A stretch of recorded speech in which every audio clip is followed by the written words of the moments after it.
Assalamualaikum warahmatullahi wabarakatuh. Saya dari kelompok 4 MSDI yang beranggota saya Wildani Firdaus Hisam, NIM 63040200147 dan Kusnul Khotimah NIM 63040200148.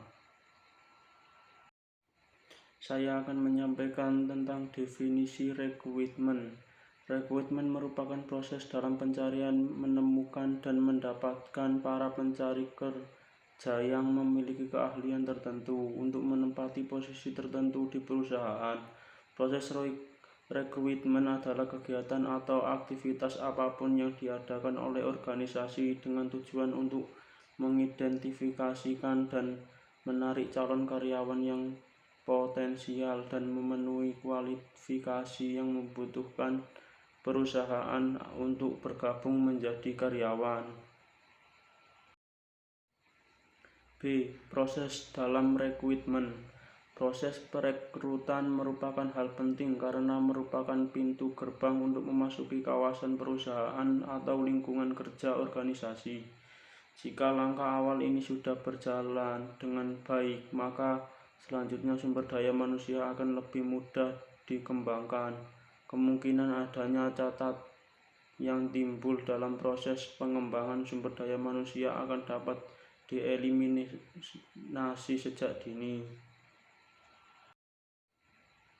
C. Sumber-sumber dalam proses rekrutmen. Dalam proses rekrutmen adalah beberapa sumber yang dapat digunakan untuk mencari calon karyawan tersebut sebagai berikut. A. Sumber internal. Sumber internal adalah memanfaatkan sumber-sumber yang sudah tersedia di dalam organisasi sebelum mencari di luar perusahaan. Sumber-sumber internal dalam rekrutmen meliputi karyawan yang ada sekarang yang dapat dicalonkan untuk dipromosikan, dipindah tugaskan, atau dirotasi tugasnya, serta mantan karyawan yang bisa dikaryakan dan dipanggil kembali. B. Sumber eksternal. Sumber eksternal adalah dengan membuka iklan lowongan pekerjaan yang dapat dilihat oleh masyarakat luas. Sumber eksternal adalah sumber untuk mendapatkan karyawan dari luar perusahaan yang memiliki bobot atau kualifikasi tertentu. D. Tujuan rekrutmen. Rekrutmen merupakan serangkai kegiatan yang dimulai ketika sebuah perusahaan atau organisasi memerlukan tenaga kerja dan membuka lowongan sampai mendapatkan calon karyawan yang diinginkan sesuai dengan jabatan atau lowongan yang tersedia. Dengan demikian, tujuan rekrutmen adalah menerima pelamar sebanyak-banyaknya sesuai dengan kualifikasi kebutuhan perusahaan dari berbagai sumber, sehingga memungkinkan akan terjadi calon karyawan dengan kualitas tertinggi dari yang terbaik. Tujuan lainnya adalah bahwa upaya rekrutmen hendaknya mempunyai efek luberan, yakni citra umum organisasi harus menanjak dan bahkan pelamar yang gagal haruslah mempunyai kesan positif terhadap perusahaan dan produk-produknya.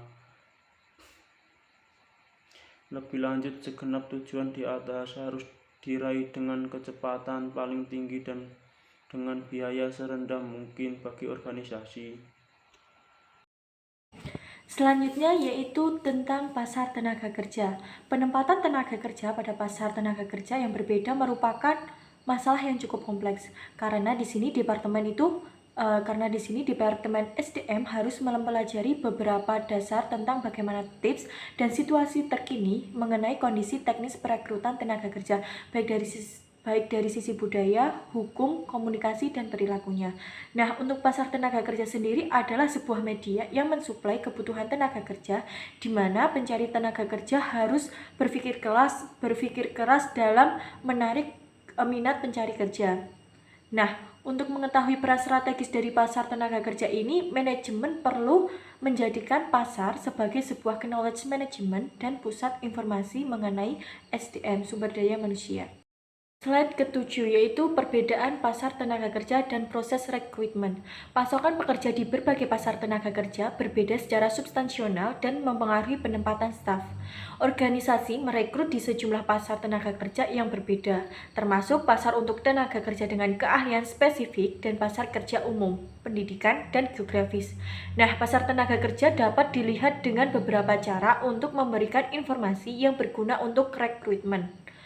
Penting untuk memahami pasar tenaga kerja yang luas di mana calon karyawan pertama kali akan diidentifikasi.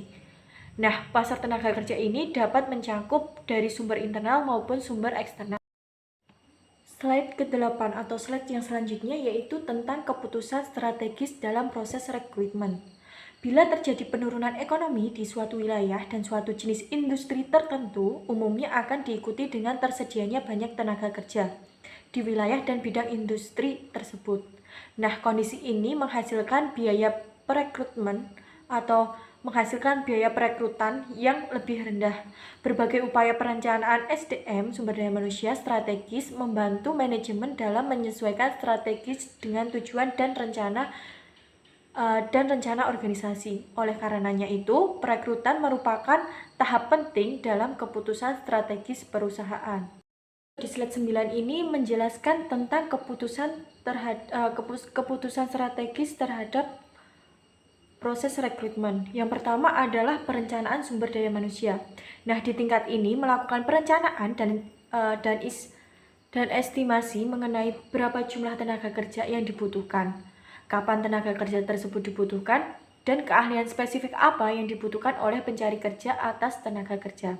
Nah, yang kedua ada tanggung jawab organisasional, di mana perusahaan itu harus fokus dalam mengelola koordinasi vertikal dan horizontal di antara sesama sumber daya manusia dalam perusahaan tersebut. Yang ketiga yaitu keputusan perekrutan strategi. Manajemen itu harus mempertimbangkan berbagai keputusan dalam menghadirkan tenaga kerja untuk setiap fungsi dan aktivitas operasional dalam perusahaan. Dan yang keempat atau yang terakhir yaitu metode perekrutan. Nah, di sini tuh secara umum ada 3 metode yaitu metode internal, metode internet, dan metode eksternal. Slide selanjutnya atau slide 10 atau slide yang terakhir yaitu tentang kesimpulan dari makalah yang telah kami buat. Nah, rekrutmen merupakan proses dalam mencari, menemukan, dan mendapatkan para pencari kerja atau para pelamar kerja yang memiliki keahlian tertentu untuk memenuhi suatu proses tertentu di perusahaan. Nah, proses rekrutmen ini adalah kegiatan atau aktivitas apapun yang diadakan oleh organisasi atau suatu perusahaan dengan tujuan untuk mengidentifikasikan dan menarik calon karyawan atau pencari kerja tadi yang berpotensi atau yang potensial dan memenuhi kualifikasi yang dibutuhkan di suatu organisasi atau perusahaan tersebut untuk bergabung menjadi karyawan dalam organisasi perusahaan tersebut. Nah, proses rekrutmen ini dimulai ketika para rekruter mengidentifikasi lowongan pekerjaan melalui perencanaan SDM dan permintaan dari berbagai departemen. Nah, pada tahap perencanaan SDM ini, Departemen SDM akan dapat mengidentifikasi jumlah dan kualifikasi yang dibutuhkan oleh setiap kepala departemen yang ada di perusahaan tersebut.